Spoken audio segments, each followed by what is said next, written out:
Hi everyone, welcome back to the channel. Today we're doing another Let's Talk Books video, and this time we're going back to Xavier Bonet's books. I did the Sorcerer/Philosopher's Stone and Chamber Secrets in one video, and then a couple months ago I did a Prisoner of Azkaban video. Now this time we're going in order, and we got the paper book version of Goblet of Fire. Now these are Spanish, printed in Colombia. So we're gonna go through this. Now, before I go through this, I do want to let you know that I have taken a peek at this and compared it to the other three books, but not the inside. So what I did was I compared the covers, the spine, and the back to the other three to see how it changed in the series. Because if you remember, the first two books have the Wizarding World logo on the back of them, and they also have a different type of finishing for the paper. It's more like matte, I want to say, and then Prisoner of Azkaban and Goblet of Fire very much have a glossy finishing to the paper. I mean, look at that, right? You can already see that it's very, very glossy in comparison to the other two books. There are other changes I've noticed from the first two and these two, right? So books 1 and 2, books 3 and 4, they're very different.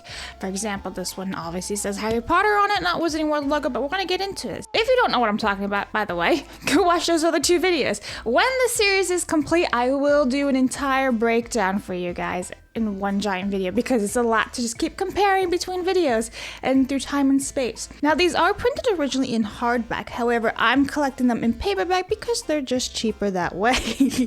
Quite literally, that's the only reason that I'm doing it in paperback. It's cheaper. So this is Goblet of Fire. So let's take a look at this beautiful cover. It says Harry Potter, J.K. Rowling, Goblet of Fire. The very front character on the top is Fleur Delacour. And then we have Rita Skeeter, Harry Potter in the front. We have Mad-Eye Moody. You have Cedric Diggory and Victor Crumb. Victor Crumb's on this side, Cedric Diggory on this side, in case you guys couldn't figure that one out. But look how elegant and majestic they all look. And then you have the Durmstrang ship at the bottom right there. You have clouds, you have rocks and water. And then you have the stadium for the dragons. It's gorgeous. And then those whiffs, I don't really know if that's paper for the names of the Triwizard Tournament. Oh wait, no, those are flags, I think those are flags. So it's a great question to know if this is the stadium for one of the tasks, or if this is the Quidditch World Cup. I'm not really sure. Let me know what you guys think down in the comments below. What I'm referring to is the background of it. It kind of could be a task stadium, or again, really the Quidditch World Cup. I'm not really sure, so you guys let me know. But look how beautiful that is. It's so interesting that he made Mad-Eye Moody with short hair. That's one of the first things I noticed, right? I'm so used to Brendan Gleeson as Mad-Eye Moody. And Rita Skeeter really does look like her counterpart in the movies, except for the blonde hair is a little bit different. So there we have it, and in the bottom right here it says Salamandra. Beautiful cover, very beautiful cover. And each cover of these books so far has a different color, and I will show you guys photos, because remember, I did do a comparison so I could do a proper video of the exterior, not the inside. I'm doing that with you guys. So here's the spine, and it says J.K. Rowling. And you also have Rubius Hagrid on the spine.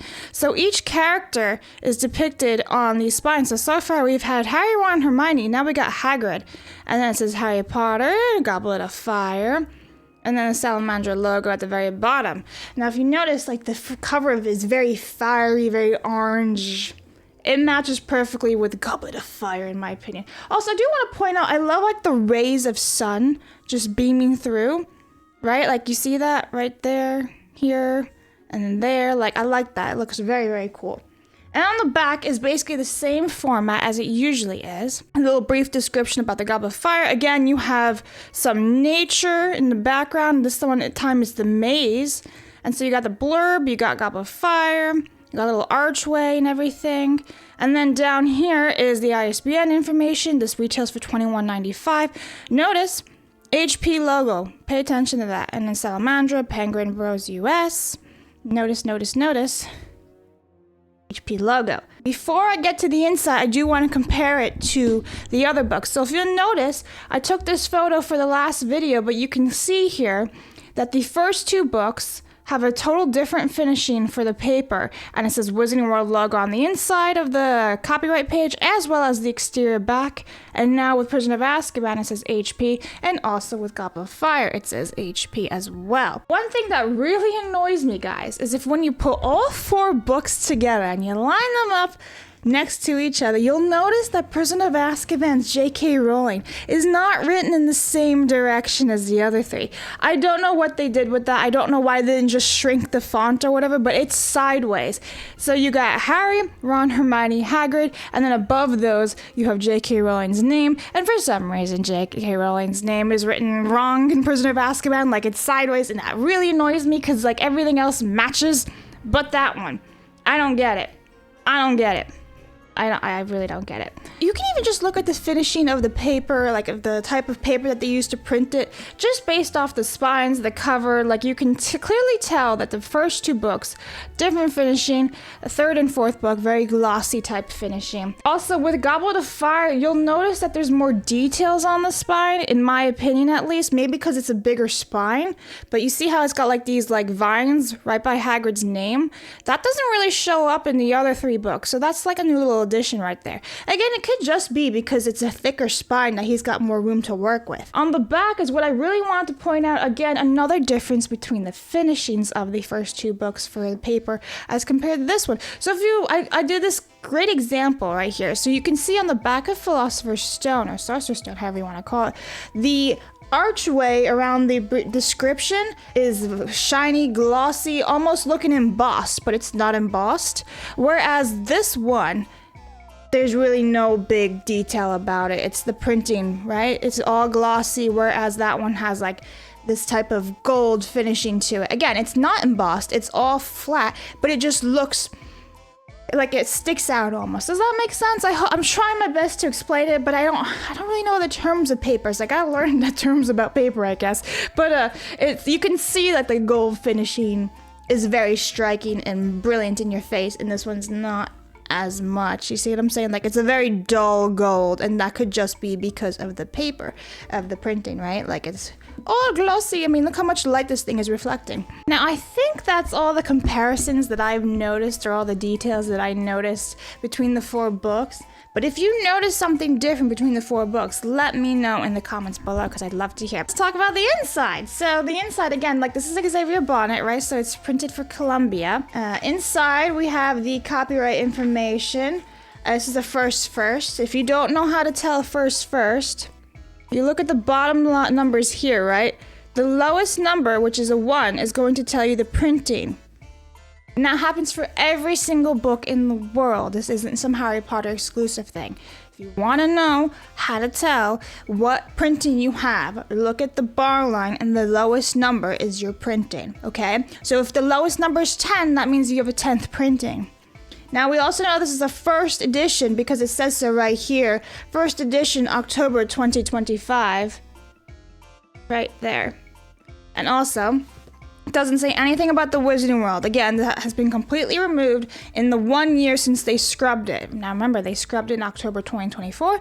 It is currently October 2025. So 1 whole year ago, which is why the first 2 books, even though they weren't published in October, if I'm not mistaken, I can't even remember at this point, even though they were like worked on during the Wizarding World logos and copyright and IP and everything, they no longer have those. And I'm very curious to see the new printings if they say Wizarding World logo on them or not. Interesting, right? Anyway, so here is the inside little blurb. So this is the dedication page, and you got a little cauldron. It's basically, I'm assuming, Voldemort's resurrection cauldron. Now, what's really cool about this is that every single book that he designs, Xavier Bonet that is, has a map of Hogwarts. And it'd be really cool to go through and compare over the years if anything is added to it. From what I remember, it looks like everything is the same, right? The only thing I would wonder is if it says Whomping Willow in the first book, because you don't know about the Whomping Willow until Chamber of Secrets, and the Whomping Willow is right there. So you see how it says like Hogwarts Castles, the Greenhouses, Whomping Willow, Hagrid's Hut, Forbidden Forest. You got Hogsmeade. Alright, and this is Hogwarts School of Witchcraft and Wizardry. Very, very beautiful map, I think. And honestly, it looks quite the same as it normally does. So we're just gonna go through that. Then you have table of contents. And you got golden snitch at the bottom right there. All right, and at the very bottom of the table of contents, you have the Triwizard Cup. All right, now here is really cool. So also in every single book, he does a sketch of Hogwarts before chapter 1. And every single one has a different sketch in it, but it's the same sketch. Does that make sense? So this time around, because it is Goblet of Fire, this is absolutely gorgeous, guys. Look at this. I love his shading. He always does the best shading. This time around, you have the Beauxbaton carriage and the Durmstrang ship. Look at that. I'm trying to get this like as best as possible. There you go. So there's the Durmstrang ship. Isn't that beautiful? Look at the sketching of this. Fantastic. And then above, you got the Beauxbaton carriage as they're arriving to Hogwarts. So that's really cool. I like that a whole lot. Now, every single chapter also has a character. Now, we're not going to go through every single one of them because that's going to take forever. But this one you have what I think is Wormtail. And it's like the Riddle House, right? So we're not going to go through every single one of them. I will show you like the inside pages because they're beautiful. Like they got this nice little trim around it. I'd have to go back and see if like every single page has that little trim, little details around, because that's beautiful. Look at that. You got the wands at the bottom, the little trim there. I don't know if that's a thing that we have. I have to go back. Again, we will do a proper comparison after all 7 are published. So far, we're about halfway there. We're on book 4 on 7, waiting for book 5. Let's just see. For example, this looks to be Ron in chapter 4. Right? Okay, so we're just gonna keep going. Now there are some pages in here that are actually sketched out. There's a couple of them, so I'm gonna, try to find them. But as I find them, here's some other characters. That I think is Cedric. Cedric? I think that is Cedric Diggory. Listen, it's early. Okay, hang on. We gotta show this one. My favorite characters. Fred and George Weasley. I love them. You know what's funny though? They're supposed to be like shorter and plumpier than like Ron, but they're always depicted as taller and skinnier, which is kind of funny. Oh, there's so many great images of characters in here for the chapters. You guys will have to go and pick this book up for yourself. Aha! Woo! Okay, guys, I found the sketch. The very first sketch. Look at that. Look at that. So this is the Quidditch World Cup sketch, where it's Harry, Ron, Hermione, and they're hiding in the woods, waiting for anybody, really. Fred, George, Ginny, Arthur. They're literally waiting for everybody, and Harry's lost his wand. It's because Winky is currently hiding with Barty Crouch Jr., because Barty stole the wand. Anyway, there's the Dark Mark. They're inside the woods. You see the tents in the background, the Quidditch World Cup. I like how Ron is taller even though he's up higher. I see that. He's still taller, which is the correct thing. Hermione's a lot shorter than the other two. Perfect. I love that. I like how they're slowly being aged up, right? Because now they're 14. They don't look the same as they did in the first book. Very cool. And again, Xavier, well done on the shading. Look at that. Look at that. That is sick. Very cool. Oh my god, that's a scary looking sorting hat. That is something out of the horror movies. He's gonna eat you. Anyway, let's keep going. Oh, here we go. Ooh, I love this. Perfect. Oh my god, this is amazing. I would love it. Xavier, if you're ever watching this, can you make this print for me and sign it? Do you know what this is? This is perfect. This is never illustrated, like ever. Yes, well done, Xavier. Okay. This is the scene where Mad-Eye Moody turns Draco Malfoy into a ferret. First of all, before we get into details, look at that lighting. Look at that shading. Oh my god, you're brilliant, sir. Alright, so you got Mad-Eye Moody on one side with Crabbe and Goyle, the two dum-dums. Draco Malfoy is a ferret. You got Harry, Ron, Hermione. Oh my god, look how gleeful Ron is. Look how gleeful Ron is. This is fantastic. And then look in the corner right there is Professor McGonagall in shock and angry because she, a student was just turned into a ferret in front of her. And she's like, we do not do this at Hogwarts. And I love that. I love in the movies how like Mad-Eye Moody's like, oh, I'm teaching. Because I'm a student. Anyway, look at that. That is fantastic. I love that. Love it. Look at that. Yeah. Awesome, awesome, awesome, awesome. Well done, Xavier Bonet. Perfect. And you're probably wondering, like, why are they all in, like, cloaks like that? Well, that's actually how it was always depicted. It wasn't like school uniforms. They were just wearing cloaks and things. There's usually like 3 or 4. I really, really like that he did that ferret sketch. Oh, here we go. I found another one. All right. Here is the first task sketch with the Hungarian horntail and Harry. I gotta say that Hungarian horntail is very scary looking. Probably one of the scariest and most like cartoon-like I have ever seen in a Harry Potter drawing. I'm not knocking it. It's totally different, by the way. Totally different. Look at that. So there's Harry zooming away on his firebolt with the golden egg underneath his arms. Very cool. I was surprised if he didn't do this one, so I'm glad he did. Very nice sketch. Very cool sketch. I like that one a lot.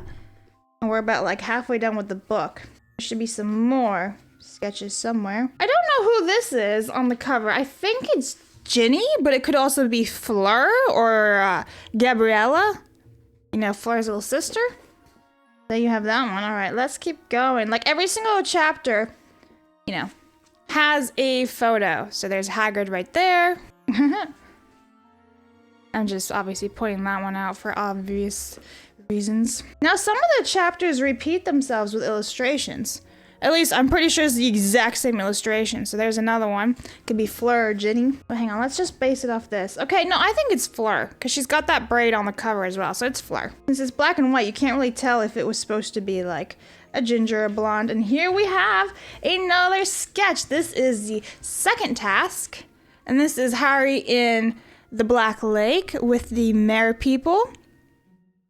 There's a giant ass statue. You got Hermione, Ron, Cho, and Gabriella down tied up at the bottom. You got all the Mare people.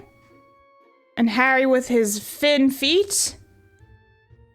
And there's the world, like basically the land or like their village underneath the water. Very cool. Kind of scary looking magical creatures. I think Xavier Bonet did a great job with the magical creatures, making them scarier than they actually, you know. You might not see it as scary in some of the books or some of the illustrations for the books. In the movies, I think they did a pretty good job scaring you. Look at that. Very cool. I still think the ferret one might be my favorite sketch because you never see that, right? Oh, here's a great sketch of Albus Dumbledore on the cover. Very pretty. All right, let's keep going. Ironically, for the third task, they use Cedric Diggory for the third task chapter.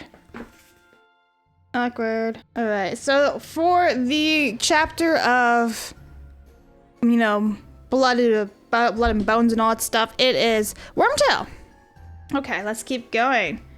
Now his shit's gotten real. Okay, here we go.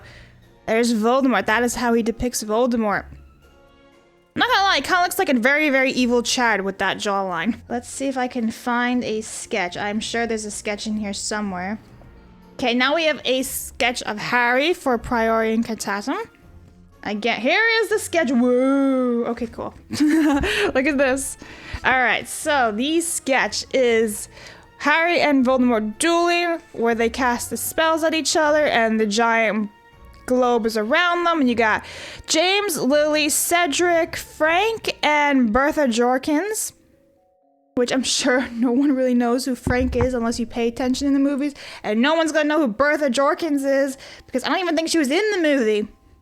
And then you got Wormtail, you got Voldemort, you got the Death Eaters duel, like watching from the back, you got the Riddle House in the background, because again, this is the graveyard. I gotta say though, look at Harry's face. He looks like a little vampire, right? Like he kind of looks like a little vampire. He really, really does. That's funny. It's a great sketch though. Again, I think my favorite sketch so far is the ferret because you never, ever, ever see that. Whereas these sketches are some of the most popular sketches for Goblet of Fire, right? You have the tasks, you have this type of sketch where they're dueling. It's very, very similar. Now, I'm not knocking it whatsoever. He does make it his own. Xavier Bonet, that is. He makes it his own, and it's quite beautiful. But again, because you never see the ferret scene illustrated, I'm gonna have to go with that one. And I think that is it when it comes to the artwork. However, here's another chapter artwork for you guys. There's Fox the Phoenix. I want to say that's it. I think there's one thing left. Okay, here we go. This is a very sweet thing to end the book on. They're at Hagrid's hut. There's Hagrid with his tie, his tea, his, his cookies. There's Harry, Ron, and Hermione just sitting away, talking and yapping. It's beautiful. It's a very beautiful sketch. And you know what Hagrid reminds me of? He reminds me of Frozen. Yoo-hoo, big summer blowout. Like, come on, look at that face. Look how charming and sweet he is. Which is Hagrid. Hagrid is very sweet, even for his size, right? He's extremely sweet. Never would hurt a fly. Love that. I love that sketch. Very cute, very sweet, very wholesome thing to end with. And like Hagrid said, what will come will come. I'm just gonna meet it in the end. So that is the end of the book, and then it just ends with a blank page, and there's nothing after that. So there is the Goblet of Fire quick look review of Xavier Bonnet's illustrations. Again, this is printed in Colombia for basically Colombia. There's very, very many different Spanish translations out there, from Catalan to Latin America and yada yada yada. So we gotta collect them all. Anyway, that is it. Let me know what you guys think down below. A reminder that when the series is complete and I have all 7 paperback books, I will do a complete video. But in the meantime, check out the other 2 videos for this series because it'll explain a lot to you guys. And also check out my playlist that's called Let's Talk Books. It is a giant playlist of all of my books that I have in my collection, and it's quite massive. I have many books, so in case you didn't know that, now you do. Anyway, I also cover lots of HBO news and things like that, and Wizarding World news as a whole, so make sure you're subscribed for all Harry Potter, Wizarding World, Fantastic Beasts news, and thanks for watching. I'll see you guys all next time. Bye!